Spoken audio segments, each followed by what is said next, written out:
आज हमको मीडिया के एक साथी पूछ रहे थे कि नीतीश जी आपको छोड़ करके चले गए, इस पर आप क्या कहना चाहते हैं। हम बोले सुनिए, कौन आया कौन गया ये महत्वपूर्ण नहीं है, महत्वपूर्ण ये है कि बिहार के जो 14 करोड़ लोग हैं उनका जो हक और अधिकार है, रोजी रोटी कपड़ा मकान का सवाल है, अपने खून के आखिरी कतरे तक उसके लिए संघर्ष करेंगे। ये हमारा कमिटमेंट है, ये हमारा संकल्प है। किसी के आने जाने की बात नहीं है, बात है लोगों के हक और अधिकार की, बात है लोगों के लिए न्याय की। और हमारा यह मानना है, हमारी पार्टी की यह मानना है कि अगर हम इस देश को शक्ति देना चाहते हैं, अगर हम बिहार को शक्ति देना चाहते हैं, तो हमको 5 प्रकार के न्याय की स्थापना करनी पड़ेगी। कितने प्रकार की न्याय की स्थापना करनी पड़ेगी? हाथ उठा करके बताइए। अरे डरिए नहीं, आप नेता थोड़े हैं कि ईडी से घबरा जाइएगा। आप तो आम जनता है, आपको क्या फर्क पड़ता है। 5 प्रकार के न्याय की जरूरत पड़ेगी। कितने प्रकार की? और वो 5 प्रकार का न्याय ये है कि हम चाहते हैं कि इस देश में नारी को न्याय मिले, भागीदारी का न्याय मिले, युवाओं को न्याय मिले, किसानों को न्याय मिले और मजदूरों को न्याय मिले। बोलिए, आपको ये 5 न्याय चाहिए कि नहीं चाहिए? सब लोगों को चाहिए।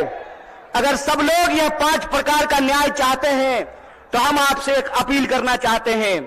एक बात जान लीजिए, इस देश में कुछ भी, इस देश के आम लोगों को कुछ भी बिना संघर्ष के नहीं मिला है। हमारी आजादी के लिए भी लोगों को अपनी जान गंवानी पड़ी। बिहार के लोग जानते हैं कि अपने हक और अधिकार के लिए संघर्ष करना पड़ता है। और एक बात आप लोगों ने सुना होगा, बिन हवा न पत्ता हिलता है, बिन लड़े न कुछ भी मिलता है। इसीलिए अपने हक और अधिकार के लिए हमको लड़ना पड़ेगा। और हमारे देश के आम आवाम को, बिहार के आम लोगों को यह सोचना पड़ेगा कि हमारा भविष्य क्या है। हम समझते हैं कि जिस तरीके से मौजूदा सरकार हमारे देश के नौजवानों के साथ, बिहार के नौजवानों के साथ खिलवाड़ कर रही है, उसके खिलाफ हमको संघर्ष करना पड़ेगा। आप सब सोच करके बताइए, अग्निवीर लाई सरकार, और अग्निवीर में सरकार ने कहा कि 4 साल के लिए नौकरी देंगे। क्या सिपाही जी, 4 साल के लिए आपको नौकरी मिलेगा, लीजिएगा 4 साल का नौकरी।